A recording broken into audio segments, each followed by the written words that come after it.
Dalam istilahnya di agama Hindu, pemangku ini disebut dengan Raryangon. Raryangon itu adalah mengembala.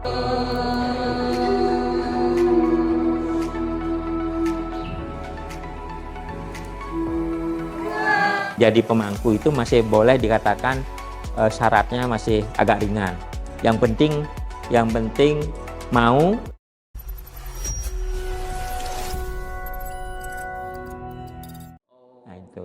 Nah itu tongkat ini sesuai tongkat kebesaran, tongkat kesucian gitu. Kalau pemangku tidak. Kalau pemangku ada juga perbedaan yang mutlak. Pemangku kesehariannya boleh tidak berpakaian putih-putih. Oh, dalam sehari-harinya? Iya, dalam sehariannya. Jadi kalau dia tidak bertugas melayani umat, ya menyesuaikan dengan aktivitasnya. Ke pasar gitu? Ke pasar ya pakaian biasa, boleh. Kalau pendeta atau pandita, pakaiannya itu saja, putih saja. Ya, itu saya pakaian putih kemana saja, itu, kemana saja pakaiannya itu. Ya, Romo. Kemudian saya sering lihat orang tuh pakai bunga, kadang itu artinya apa? Bunga ini kan lambang kesucian, karena di dalam Weda itu disebutkan, barang siapa yang mempersembahkan kehadapkanku Tuhan itu sendiri di Bhagavad Gita bab 9 nomor 26 itu juga kan, mempersembahkan sekuntum bunga, setitik air, sehelai daun, sebiji buah, asalkan dengan tulus ikhlas, Tuhan menerima, kan demikian. Nah inilah sebagai berasa bakti kita, karena kita barusan menghadap ke Hyang Widi atau Tuhan melalui persembahan tadi. Nah ini yang kenapa ada sajen ya? Karena modifikasi dari ayat inilah di masyarakat menjadi sajen. Jadi yang unsur bunga dibuat ditata bunganya, unsur buah dijadikan buah-buahan, unsur biji-bijian dijadikan kue apa macam-macam, ada beras kan itu menjadi sajen gitu. Sebenarnya sajen ini kan di dalam Bhagavad Gita bab 9 ayat 26 ini menyebutkan itu hanya memberikan sekuntum bunga, setitik air, sebiji buah, selai daun, asalkan dengan tulus ikhlas. Nah ini persembahan kepada Tuhan, ada Hyang Widi. Nah kenapa kita pakai bunganya di sini? Kan tadi kita mempersembahkan, karena Hyang Widi anggapan kita diterima atau tidak kan kita tidak tahu ya. Tetapi kita merasa bahwa setelah kita memuja beliau, apapun permohonan kita, kitalah yang menyatakan, oh sudah, doa saya sudah saya sampaikan, mudah-mudahan Tuhan dari Hyang Widi memberikan anugerah. Sebagai simbol kita taruh di telinga. Kalau tangan kiri, apa warnanya? Boleh 3 warna, boleh 7 warna, tetapi ada persyaratannya. Tidak semua bunga boleh. Bunga apa ya? Bunga adalah yang berdasarkan Weda yang menyebutkan bunga yang berbau harum. Syaratnya ini. Kemudian bunga yang warnanya jelas. Bunga yang tidak disukai atau tidak menjadi sarang hewan yang menjijikkan lah. Misalnya kalau ada kan kadang-kadang kembang tapi bagus, tapi di sana dia menjadi rumahnya hewan yang menjijikkan kan. Nah ini tidak boleh. Artinya adalah bunga-bunga yang terpilih. Kalau ya beraroma harum, warnanya jelas, putih ya putih, kuning yang kuning, merah ya merah, tidak campur aduk. Kalau seperti sekarang kan banyak warna-warna bunga yang ada. Ya, baik, gitu. Umat Hindu itu ada ajaran puasa seperti apa? Puasanya? Baik, terima kasih. Ini pertanyaan yang bagus sekali lagi, sekaligus juga saya memperkenalkan. Ya mungkin masyarakat umum, ya semua orang mengenal tentang puasa, tapi di Hindu kadang-kadang banyak yang bertanya ke saya, Romo, kecuali Nyepi, kalau Nyepi semua orang tahu sudah berpuasa ya. Di Hindu apa adanya ada puasa? Ada, saya bilang. Puasa di Hindu itu ada 3 kriteria. Ya, 3 kriteria. Puasa yang artinya untuk pengendalian diri, melatih diri. Kemudian puasa yang diwajibkan. Puasa yang merupakan ajaran untuk introspeksi diri. Ada 3. Ada 3 ya. Yang untuk latihan ini, yang untuk latihan pengendalian diri itu latihan diri, ya tergantung kita. Kita mau puasa hari kelahiran, ya monggo, boleh, ada aturannya. Puasa hari-hari purnama tilem, bulan terang dan bulan gelap, setiap 1 bulan muncul 2 kali. Kemudian hari-hari besar, hari-hari kan di Hindu itu ada banyak hari-hari besarnya, ada Galungan, Kuningan, Saraswati. Nah, itu. Kemudian ada juga yang puasa atau disebut dengan upawasa. Kalau di Hindu disebut upawasa, sama dengan puasa, yang wajib. Yang wajib. Yang tadi itu tidak wajib. Tidak wajib. Boleh dilakukan, tidak dilakukan enggak ada masalah. Tidak dilakukan tidak, tapi kalau dilakukan banyak manfaatnya, kan demikian ya. Itu yang untuk pengendalian diri itu ya, pengendalian diri. Kemudian yang wajib ini adalah puasa yang dilakukan 1 tahun sekali, yang namanya siwalatri. Kan siwalatri, karena di dalam pustaka-pustaka suci disebutkan barang siapa yang mengikuti yoganya Dewa Siwa pada malam gelap atau bulan mati turunnya Siwa ke alam ini, dosa-dosanya akan diampuni. Yoga itu boleh dikatakan meditasi. Kalau ya yoga meditasi atau menghentikan sejenak kegiatan, karena tahu Siwa pada malam itu turun beryoga ke alam ini. Nah, karena Tuhan turun ke alam ini, kalau kita mau mengikuti, artinya ada di alam Siwa itu juga. Itu yang wajib puasa. Semua umat itu wajib puasa. Ya, ini yang artinya ada kaitannya ya.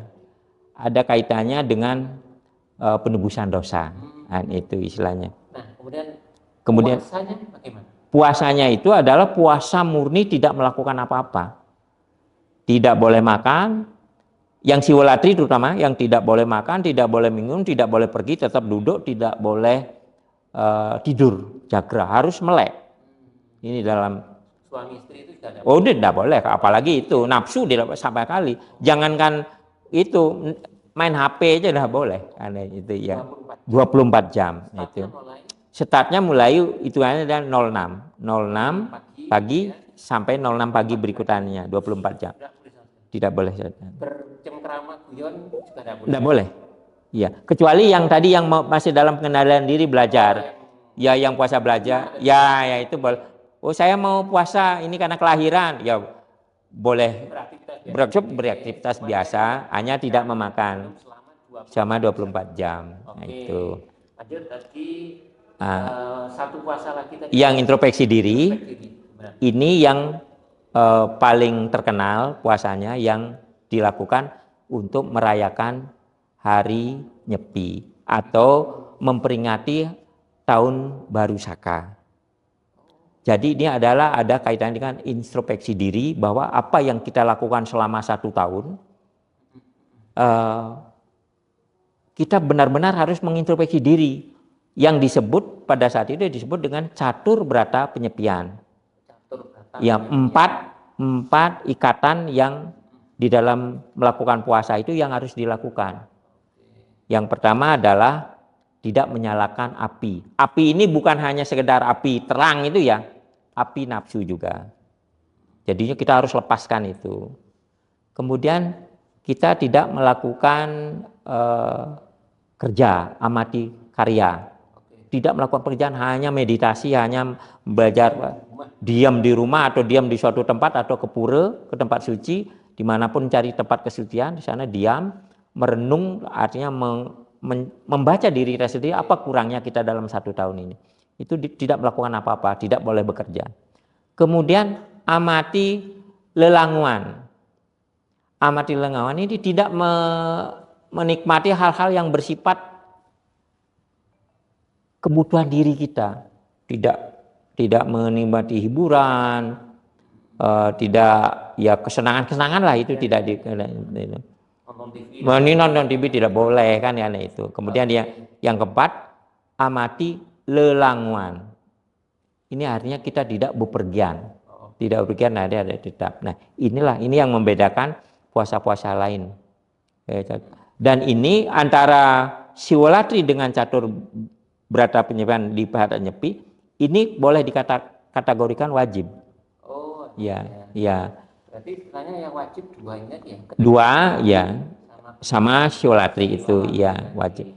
Hanya bedanya kalau Siwalatri ini wajib penebusan dosa, tetapi yang memperingati hari tahun baru Saka dengan hari raya Nyepinya ini adalah introspeksi diri.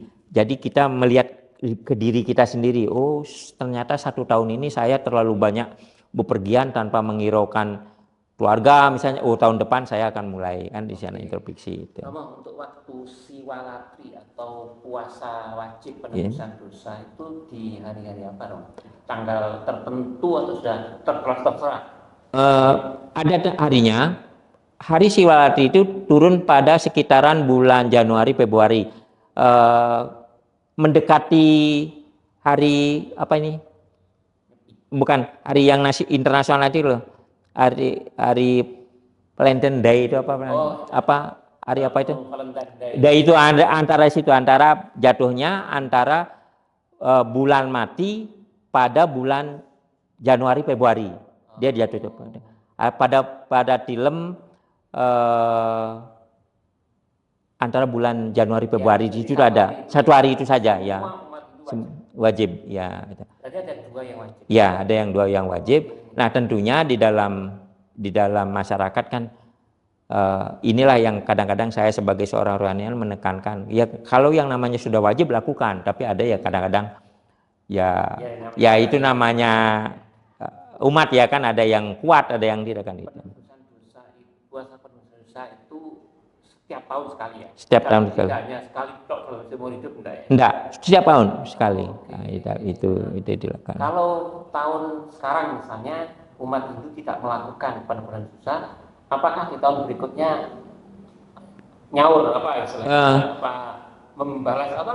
Iya. Ada itu. Artinya puasa ini tidak mengenal sekarang tidak bisa, tahun depan saya sahur tebus, tidak ada istilah. Artinya berarti seorang Hindu yang belum mampu melakukan puasa itu berarti dia masih terpengaruh oleh keangkara murkaan. Artinya bahwa dirinya ini belum taat belum melakukan pada tatanan apa ya, boleh dikatakan kalau di kami kan ada tapa, yoga, samadhi kan itu. Belum melakukan kewajibannya, tugasnya. Artinya ya tahun depan dikasih kesempatan masih hidup, lakukanlah kan itu. Karena hanya prinsipnya kalau sudah melakukan, semakin sering dilakukan semasa hidup semakin bagus. Gitu. Kamu di Hindu itu ada yang mengenal istilah Trisandiya. Ini artinya apa? Iya. Trisandiya itu artinya 3 waktu untuk memuja Tuhan atau 3 waktu sembahyang gitu. 3 waktu sembahyang. Tri di 3, sandia itu waktu. 3 waktu sembahyang. Waktunya jam 6 pagi. Itu wajib sembahyang. Ya, jam 12 siang. Kemudian jam 6 sore. Sembahyangnya lama? Tidak, hanya mengucapkan nah, di sini dalam pelaksanaannya kadang-kadang tergantung pada perorangan. Tetapi kalau di dalam pelaksanaannya hanya mengucapkan Trisandia itu, mantra iya itu aja, hanya 6 bait itu saja. 3-5 menit lah ada sampai. Nah, itu diucapkan. Di tempat ibadah dimanapun atau seperti apa? Tidak harus di tempat ibadah. Dimanapun pada saat itu kita berada.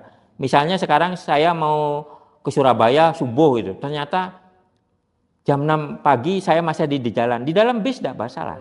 Boleh. Tapi kalau ajaran aslinya itu ada menghadap ke arah tertentu atau tidak? Nah ini, kalau mungkin di Islam ada kiblat ya, ada kiblat. Di Hindu juga memiliki kiblat. Hanya di Hindu memiliki 2 kiblat, kiblat utara dan kiblat timur. Utara atau timur. Tetapi yang dimuliakan, yang paling mulia di antara 2 itu ke timur. Kenapa itu? Karena arah mengikuti terbitnya matahari. Ya, terbit matahari. Kalau utara mengikuti arah gunung. Nah, di sini kan ada beberapa permasalahan karena kan gunung itu Linggacala adalah sesuatu yang ketinggian yang kita mengantarkan kepada alam sana, alam atas atau alam Tuhan. Inilah disebut dengan Linggacala gunung.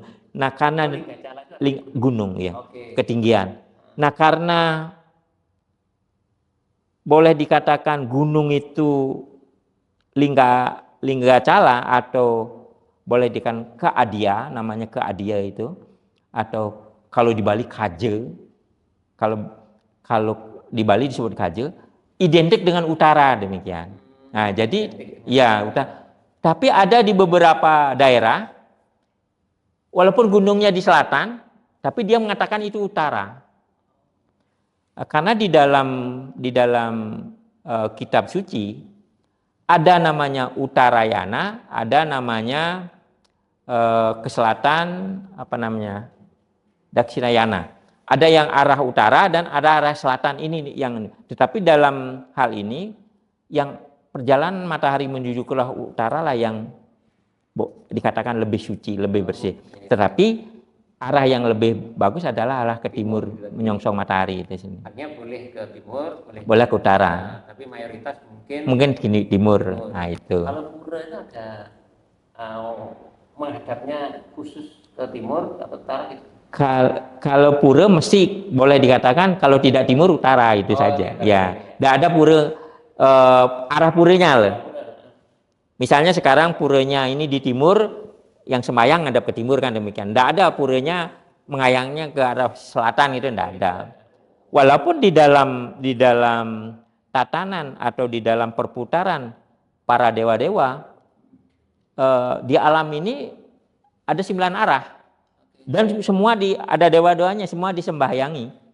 Tetapi kan bersifat khusus. Oh, saya mau menyembah dewa Brahma misalnya, kan gitu. Oh, berarti atas selatan kan gitu. Atas selatan itu. Kemudian saya beberapa kali lihat ya ketika ke Bali itu ada apa ya, semacam pandita atau apa yang ngasih air itu. Artinya ada apa? Air suci, ya, tirta. Air itu identik dengan suatu kesejahteraan yang menyebabkan orang itu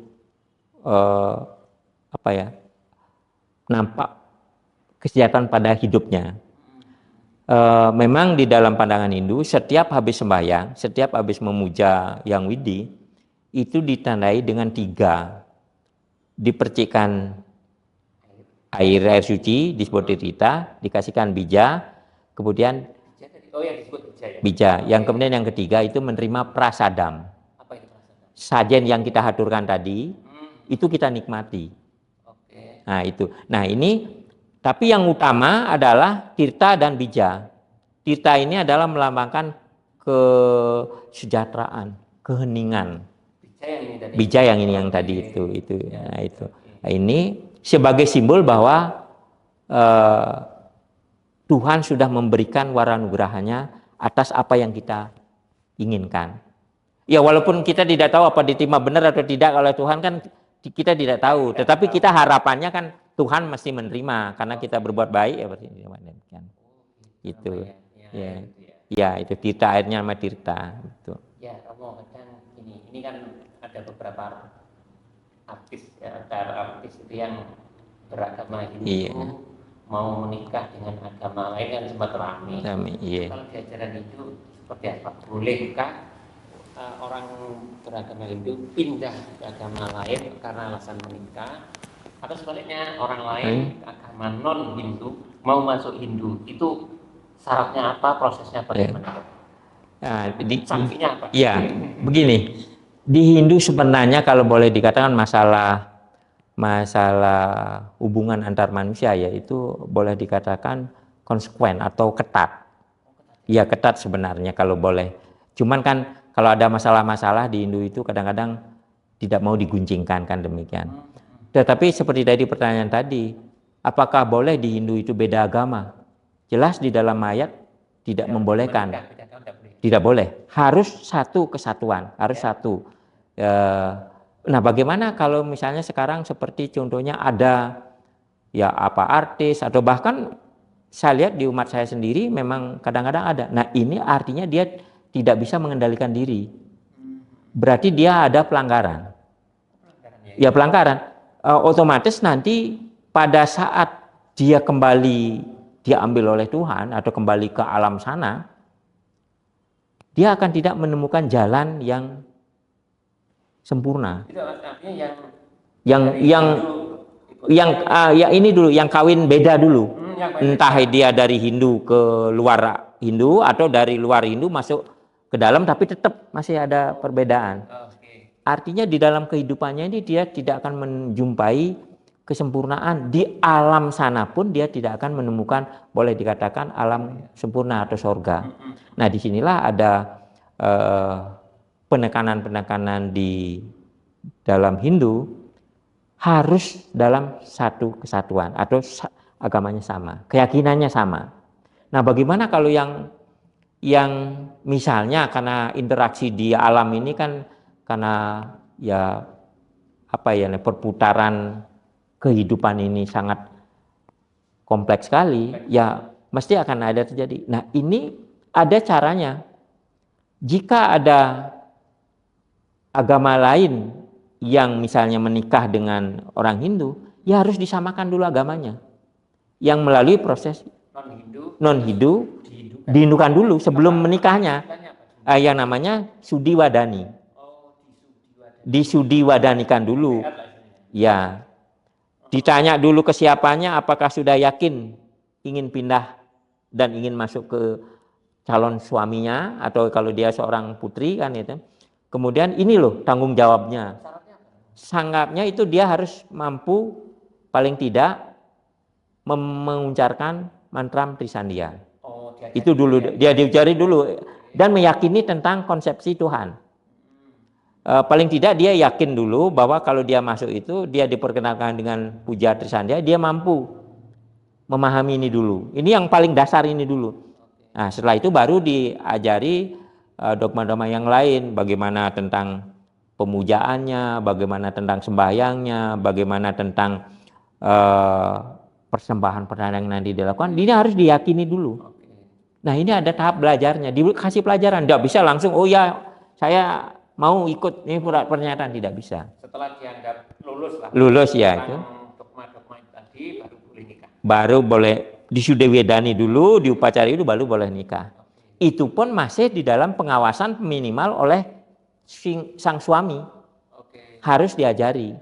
Jangan sampai nanti menjadi hanya prememori saja itu. Sementara keperluan nikah saja. Nah, ini yang sering tidak disadari oleh umat Hindu, mensepelekan hal yang ini, tetapi resikonya dia tidak akan menemui kesempurnaan di alam sananya. Itu. Kalau sebaliknya? Kalau sebaliknya di Hindu itu menganut ajaran itu adalah merupakan kejadian yang memang Tuhan sudah merestui, ya silakan, tidak melarang. Tetapi dia tidak bisa balik lagi. Artinya tidak bisa melakukan hal-hal yang dia atur, diajarkan, kemudian dilakukan di Hindu. Misalnya saya seorang Hindu keluar dari agama Hindu, otomatis baik hak maupun tugas dan tanggung jawabnya di kehinduan hilang semua. Ya, otomatis hilang. Terus sanksi lain apa? Sanksi lain ya secara nyata jelas dia tidak akan punya hak waris. Oh, gitu. Kalau dia diatur di dalam lingkup keluarga Hindunya loh. Ya. Tetapi kalau dia semuanya keluar Hindu, misalnya satu keluarga, ya otomatis hukum agama yang baru berlaku. Tapi kalau di sana masih, apalagi orang tuanya masih ada kan demikian, tidak bisa orang tuanya memberikan, akan dilarang oleh hukum Hindu maupun hukum adat. Ada dua yang melarang. Hukum adatnya yang paling keras, hukum adatnya bahkan. Apa kalau hukum adatnya sanksinya? Tidak diberi warisan satu. Kemudian kedua, hak-hak di adat itu hilang sama sekali. Contohnya apa? Jika meninggal. Jika meninggal dia tidak mendapat pelayanan untuk prosesi kematiannya itu. Bahkan tidak boleh, kalau di Bali yang sampai sekarang masih ada gonjang-ganjing kan tidak boleh ngubur di kuburan Hindu. Nah itu. Kemudian terjadi apa-apa di desa, di lingkungan adatnya, dia tidak dapat bagian. Nah itu. Nah ini yang belum lagi kalau dikaitkan dengan hukum-hukum Hindu, ya jelas dia tidak boleh menggunakan fasilitas yang boleh dikatakan kelengkapan-kelengkapan di kehinduan. Bahkan ada yang Kadang-kadang ini yang sudah keluar dari agama Hindu ternyata di luar dia ya seperti di media-media berkuar-kuar menjelekkan agamanya sendiri. Nah itu justru kalau pulang ketemu di kampungnya misalnya, ditangkap sama adat di sana, ya hukum adat ya susah nanti malah kan itu. Nah, itu. Tetapi tidak juga misalnya seperti saya sebagai orang tua, ya saya memang berdoa jangan sampai terjadi kan demikian. Ternyata terjadi, ya bagaimana? Wong dia sudah dewasa, dia kendaknya demikian, karena itu mungkin jalannya dia. Tapi saya mengajarkan kalau sudah keluar dari agama, ya ikutilah agama yang baru. Harus yakin, jangan bolak-balik, keluar masuk lagi keluar. Nah ini yang tidak dibenarkan demikian. Itu. Nah itu. Banyak rasa penasaran saya akhirnya terjawab hari ini. Terima kasih sekali Romo Mangku wawasannya, dan semoga ini manfaat untuk terima kasih. Ya saya juga berterima kasih sudah diundang ke sini bisa berbicara. Tapi tadi penjelasan saya memang belum begitu semuanya bisa dibahas, karena kan artinya permasalahan memang kalau mau ingin lebih jelasnya kan perlu sekolah dulu lah kan gini kan itu. Tapi inilah apa yang saya dapat sedikit sampaikan, mudah-mudahan dipahami. Jangan sampai ada hal-hal yang di lapangan Hindu menyembah berhala. Sebenarnya saya ingin menyampaikan itu juga sebenarnya patung itu tidak disembah. Itu kan hanya personifikasi. Jangankan kita menyembah Tuhan, mungkin pernah pacaran ya. Dulu pacaran guling aja, pacarku cakep cantik kan, seperti itulah. Itu personifikasi.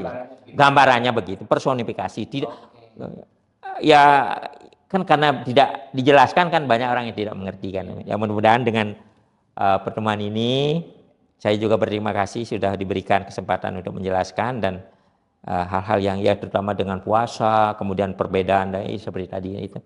Ya, terima kasih. Terima kasih sami-sami. Sami-sami. Bisa membimbing umat dengan baik. Terima kasih sahabat ABM Insight, dan jangan lupa subscribe, komen, dan like di channel ABM Insight. Semoga bermanfaat, dan assalamualaikum warahmatullahi wabarakatuh. Om Swastiastu, Om Santi, Santi, Santi, Om. Sudah? Oke.